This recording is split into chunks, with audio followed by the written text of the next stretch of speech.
Saad Hariri went back to Lebanon late last night for the first time since his surprise resignation almost 3 weeks ago. To talk more about that now, let's bring in our correspondent Adam Pletts, who's at the presidential palace in Beirut. Adam, what more can you tell us? Well, there was a meeting within just the last hour between Lebanese President Michel Aoun, the Speaker of the House of Parliament, Nabi Berri, and then Saad Hariri, who we can now say is still the Prime Minister. What he said in remarks after that meeting was that he did officially offer his resignation to the President.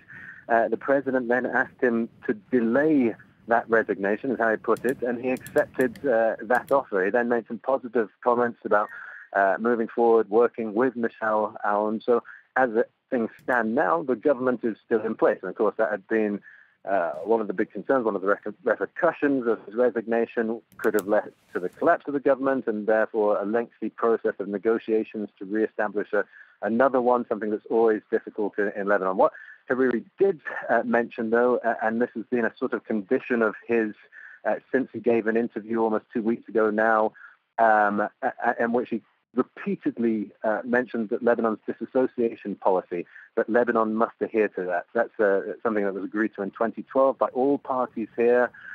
Since Hariri gave that interview, and it's the president here has openly embraced that policy, which basically states that no Lebanese groups here should get involved in any foreign conflict. So that is one of the things that has paved the way to his being able to rescind, as it seems, his resignation here. The other is that there has been back channels to the international community trying to persuade Hariri and his allies, the Saudis notably, that his staying in place would be better for Lebanon. So between those two factors, that's probably what's brought about what can probably be described as a surprise now, is saying that actually he will stay as Prime Minister.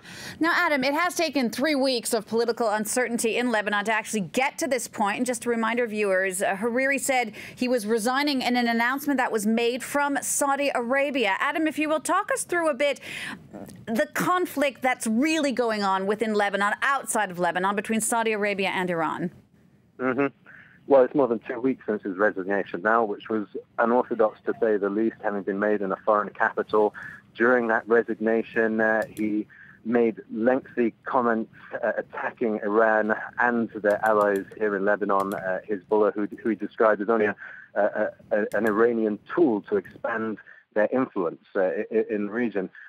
So that the fact that he made this resignation abroad led many people here to then believe that the Saudis had held him were holding him against his will and had forced him to make his resignation.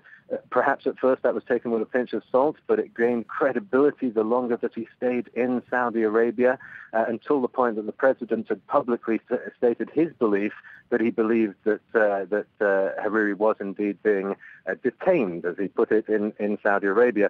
Now, eventually, Hariri left Saudi Arabia for France, we understand, at the intervention of the French president himself, and has been there the last few days, of course, traveling briefly to Egypt and Cyprus before arriving here late last night. But all this time, the Lebanese have been poring over any detail they could to try and get an indication of whether his resignation would stand. And as we've learned today, it seems it's not going to stand.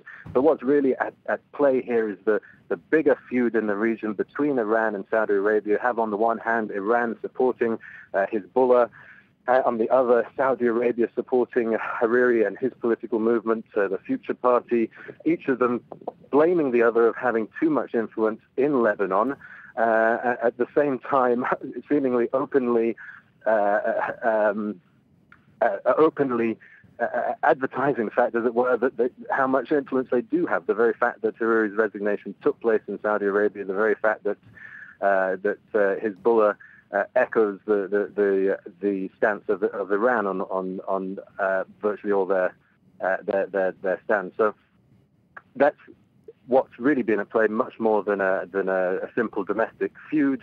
It's been this larger regional competition between Saudi Arabia and Iran. Indeed. All right, Adam, thanks for that. That's Adam Pletts reporting for us from Beirut.